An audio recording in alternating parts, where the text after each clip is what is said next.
How to withdraw money from Etoro. Hello everybody, welcome back to my channel. This is me Pipin Besnath, and today I'll guide you on how you can withdraw money from Etoro.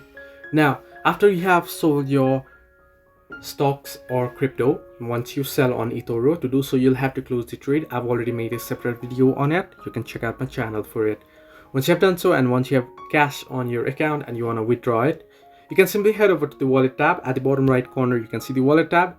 From there you can tap on the transfer tab, and then you can tap on withdraw option, add in your details, and you're good to go. So this is the way.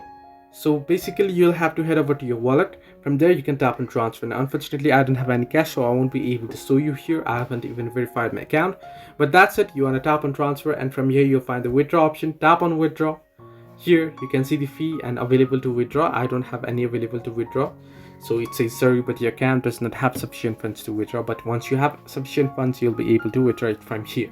So this way you can withdraw money from Etoro.